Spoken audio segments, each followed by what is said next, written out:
पासन के जंगल में बंटी कबूतर अपनी पत्नी टुनटुनी और बच्चों के साथ रहता था। बंटी कबूतर ने अपने खेत में गेहूं की फसल लगा रखी थी।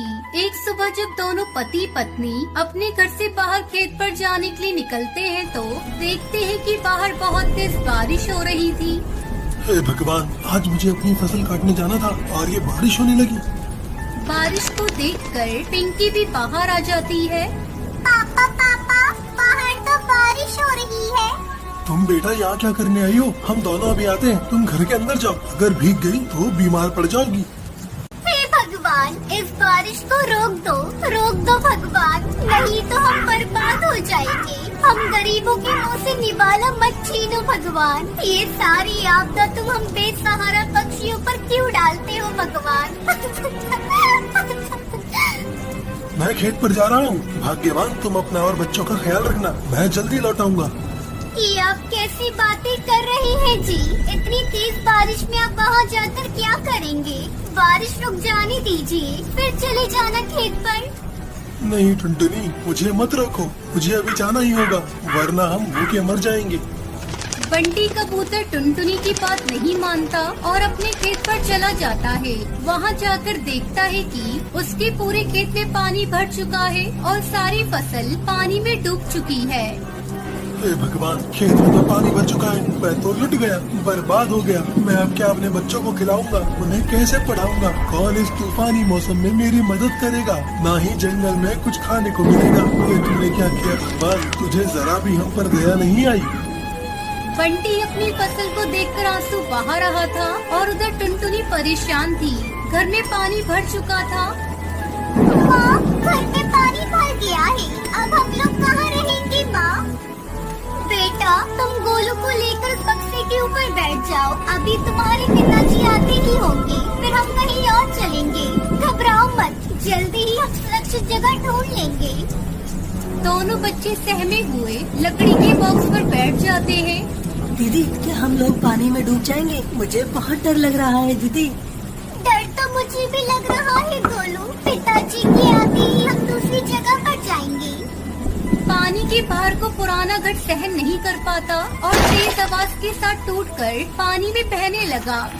माँ, बचाओ! पिंकी, मेरी बच्ची, गोलू तो दीदी का हाथ पकड़े रहना। बेटा, मैं अभी तुम लोगों को बचाती हूँ, घबराना नहीं। टुनटुनी की लाख कोशिशों के बावजूद बच्चे बाढ़ के पानी में बह जाते हैं। उधर बंटी कबूतर को जब अपने परिवार का ख्याल आता है तो वो अपने घर आता है, पर वहाँ तो कुछ भी नहीं था। वो अपनी पत्नी को आवाज देने लगता है। टुनटुनी, कहाँ हो तुम लोग? हे भगवान, मेरी बीवी बच्चों को सुरक्षित रखना। तभी उसे टुनटुनी की कराहने की आवाज आती है। सब खत्म हो गया जी, घर टूट गया, बच्चे पानी में बह गए। अब मैं किसके सहारे जीऊंगी? मैंने उन्हें बचाने की बहुत कोशिश की, पर नहीं बचा सकी। हिम्मत रखो, किसी तरह हमें जीना ही होगा। किसी न किसी दिन हमारे बच्चे हमें जरूर मिलेंगे।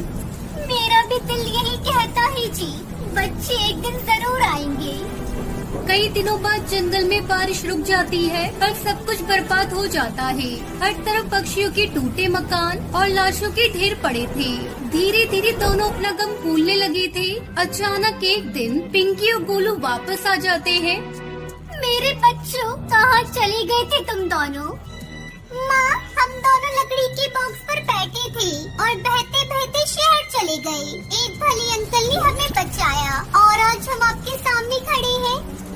अपने बच्चों को पाकर टुनटुनी और उसका पति बहुत खुश थे। रामनगर के जंगल में टुनटुनी नाम की एक चिड़िया रहा करती थी। वो अपने खेत में जामुन की फसल उगाया करती थी। एक दिन कालू कौवे की नजर टुनटुनी के खेत पर पड़ती है।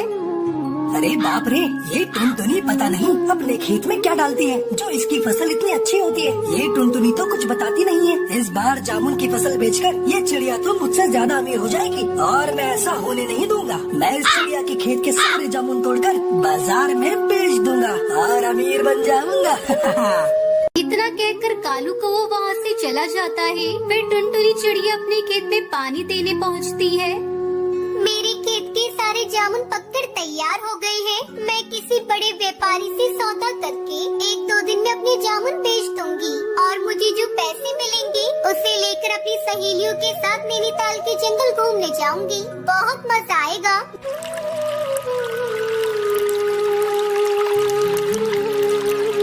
मैंने पूरे खेत में पानी डाल दिया है। अब मैं घर चलती हूँ, कल फिर से आऊंगी।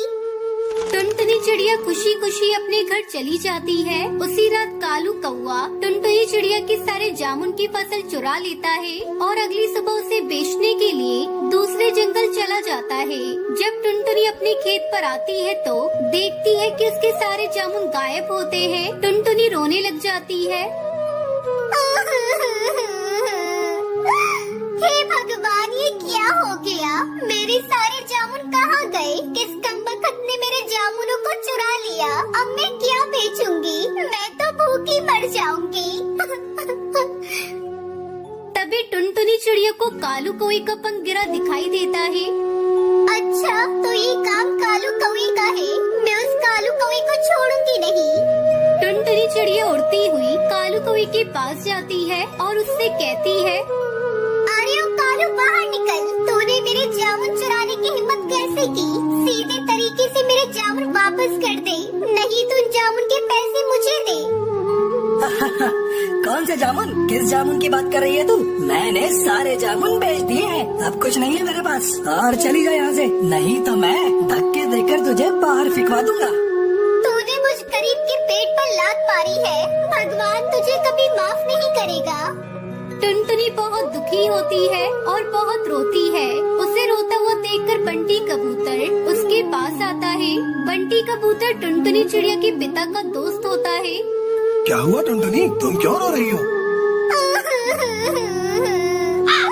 उस कालू कौवे ने मेरे सारे जामुन चुरा लिए। अब मैं क्या करूं? साहूकार का कर्ज भी चुकाना है, नहीं तो वो मेरे खेत पर कब्जा कर लेगा और मैं भूखी मर जाऊंगी। कुछ समझ में नहीं आ रहा है, मैं क्या करूं? टुनटुनी, तुम परेशान मत हो, मैं तुम्हारी समस्या का समाधान जरूर करूंगा। आखिर तुम मेरी जिगरी दोस्त की बेटी हो। तुम यहीं रुकना, मैं अभी आया। इतना कहकर बंटी कबूतर वहाँ से चला जाता है और थोड़ी देर बाद एक पानी का लोटा लेकर आता है। ये लो टुनटुनी, इसमें जादुई जल है और ये कुछ टमाटर के बीज हैं। तुम इसे अपने खेत में बिखेर देना और ये जादुई जल इसके ऊपर डाल देना। इससे तुम्हारे टमाटर को कोई नहीं छू पाएगा। लेकिन बंटी अंकल, टमाटर बाजार में बहुत दाम की चल रही है। इसी वजह से कोई पक्षी टमाटरों को खरीद भी नहीं रहा। अरे टुनटुनी, मैं इसी कारण से ही तुम्हारे लिए ये जादुई बीज लेकर आया हूँ। जब तुम्हारे खेत में टमाटर आ जाए तो इन्हें तुम सस्ते दाम पर बेचना और जंगल के गरीब पक्षी सस्ते टमाटर खरीदकर बहुत खुश हो जाएंगे। फिर तुम्हारी बिक्री भी अच्छी हो जाएगी। आपका बहुत बहुत शुक्रिया जो मुझे अनाज चिड़िया की इतनी मदद की। टुनटुनी चिड़िया टमाटर के बीज को अपने खेत में बिखेर देती है और उस जल को थोड़ा थोड़ा छिड़क देती है। देखते ही देखते टमाटर के पेड़ पर ढेर सारे टमाटर लग जाते हैं। ये सब देखकर टुनटुनी चिड़िया बहुत खुश होती है और बंटी कबूतर के घर जाकर उससे कहती है, आपने मुझे मरने से बचा लिया। आपका बहुत बहुत धन्यवाद बंटी अंकल। अब टुनटुनी चिड़िया हर दिन टमाटर तोड़ती और बाजार में बेच देती। अरे टुनटुनी चिड़िया, तुम्हारे टमाटर तो बहुत अच्छे और सस्ते हैं। आजकल टमाटर के दाम तो बहुत बढ़ गए हैं, लेकिन तुमने तो हम गरीब पक्षियों की मदद कर दी। अब रोज तुमसे टमाटर खरीदकर टमाटर की चटनी बनाकर खाऊंगी। धीरे धीरे टुनटुनी चिड़िया टमाटर बेचकर अमीर बन जाती है। कालू ये सब देखकर जल भुन जाता है और एक बार फिर से चोरी करने की सोचता है, लेकिन जैसे ही वो टमाटर को हाथ लगाता है उसे करंट का एक झटका लगता है। अरे बाप रे, इस चिड़िया ने तो टमाटर के पेड़ पर करंट लगा रखा है। कालू कौवा वहाँ से भाग जाता है और फिर टुनटुनी चिड़िया टमाटर की खेती करके खुशी खुशी रहने लगती है।